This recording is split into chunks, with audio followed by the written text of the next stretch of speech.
Hello guys, welcome back to my channel study with Nitika. आज हमारा topic है multiple disability. Learning disability की हमने बात कर दी थी, अब हम बात करते हैं मल्टीपल डिसेबिलिटी की।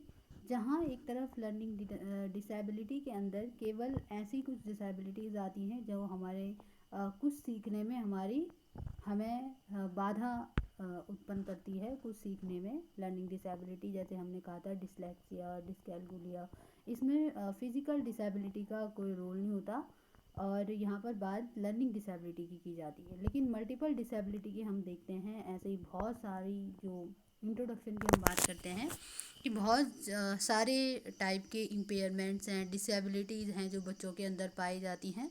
जैसे मेंटली रिटार्डेड हो गया, orthopaedically impaired, hearing and visually impaired, learning disabled, emotionally disturb, suffering from communication disorder, autism हो गया, ADHD हो गया और सेरेब्रल पाल्सी हो गया। ठीक है, इस तरीके की चीज़ें हैं। ये इनका जिक्र हम खुद से नहीं कर रहे हैं, बल्कि ये PWD एक्ट 2016 में भी इन चीज़ों का जिक्र किया गया है। जो पर्सन विद डिसेबिलिटी जो उनके राइट के लिए एक्ट है, उसमें भी ये बात की गई है कि उसमें 21 तरह की डिसेबिलिटीज़ के बारे में बात की गई है।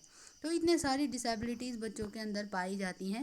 लेकिन कुछ केसेस ऐसे होते हैं जहाँ पर किसी बच्चे को एक से ज़्यादा डिसेबिलिटी होती है, उसी को हम मल्टीपल डिसेबिलिटी कहते हैं। ठीक है, जैसे एग्जांपल के लिए कुछ बच्चे हैं जैसे जिनको मोर देन वन इम्पेयरमेंट, यानी कि एक से ज़्यादा इम्पेयर, कोई अगर ब्लाइंड है तो वो इमोशनल प्रॉब्लम से भी सफ़र कर रहा है, तो ऐसे ही बच्चों को हम चिल्ड्रन विद मल्टीपल डिसेबिलिटी कहते हैं।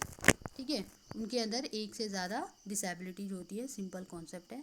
मीनिंग और डेफिनेशन की हम बात करें तो टर्म मल्टीपल डिसेबिलिटी है, उसका मतलब ही यही है कि बच्चों के अंदर जो डिसेबिलिटी है उनका मल्टीपल नेचर है, एक नहीं बल्कि एक ही टाइम पे बहुत सारी डिसेबिलिटी उनके अंदर हैं। ठीक है, जैसे मल्टीपल हैंडीकैप्ड या डिसेबिलिटी जो चिल्ड्रन होते हैं उनके पास दो या दो से ज़्यादा फिजिकल या फिर मेंटल डिसेबिलिटी होती हैं।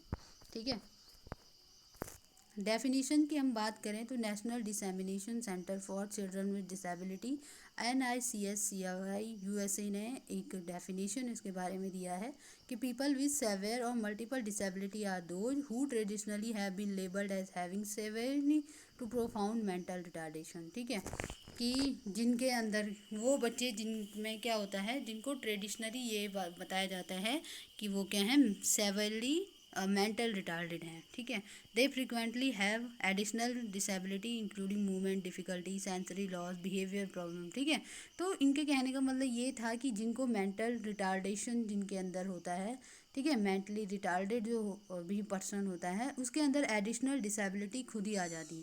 ये बात हम खुद सोच सकते हैं कि अगर कोई बच्चा मेंटली ठीक नहीं है, मेंटली रिटार्डेड है, तो उसको थोड़ा सा बिहेवियर प्रॉब्लम होगा, सेंसरी प्रॉब्लम होगा, ठीक है, मूवमेंट में डिफ़िकल्टीज होगी। तो उन्होंने कहा कि इस जो भी ये NICSCI USA है, इनके अकॉर्डिंग जो मेंटली रिटार्डेड हैं सेवरली, ठीक है, माइल्डली नहीं बल्कि बहुत ही ज़्यादा बहुत ही गंभीर रूप से मेंटली रिटार्डेड हैं, ठीक है, उनके अंदर ऐसी एडिशनल डिसेबिलिटी भी पाई जाती हैं, उसी को मल्टीपल डिसेबिलिटी कहते हैं। ठीक है, फिर दूसरी कौन डेफिनेशन दे रहे हैं, individual with disability education act IDEA USA।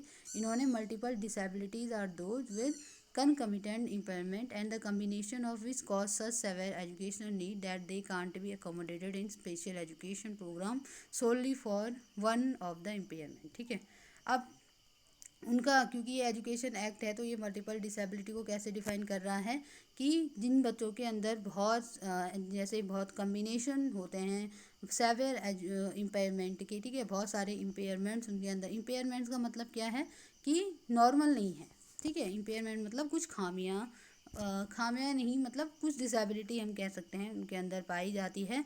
Education की दृष्टि से अगर देखें तो जो स्पेशल एजुकेशन प्रोग्राम्स हैं वहाँ पर उनको अकोमोडेट नहीं किया जा सकता है। ऐसे स्पेशल प्रोग्राम जहाँ पर केवल वन इम्पेयरमेंट के लिए जो बनाए गए हों।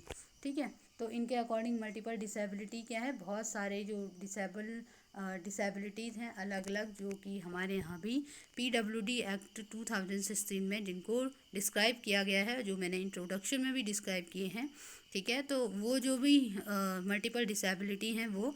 और दूसरी बात ये कहते हैं कि इनके जो मल्टीपल डिसेबिलिटी है वैसे उनको उनके एजुकेशनल नीड प्रोवाइड करने के लिए हम उन्हें किसी स्पेशल एजुकेशन प्रोग्राम के अंदर भी अकोमोडेट नहीं कर सकते हैं, क्योंकि जो स्पेशल एजुकेशन प्रोग्राम है सोलली जो कि किसके लिए बना हुआ हो, केवल एक इम्पेयरमेंट के लिए बना हो, उसमें हम मल्टीपल इम्पेयरमेंट वाले को कैसे दे सकते हैं। ठीक है, तो उन्होंने कहा मल्टीपल डिसेबिलिटी क्या होते हैं, बहुत सारे इम्पेयरमेंट का एक ग्रुप है। ठीक है, जहाँ पर किसी को क्या हो, एक से ज़्यादा डिसेबिलिटीज़ हों, उन्हीं को हम मल्टीपल डिसेबिलिटी कहते हैं। ये तो नाम से भी पता चल रहा है।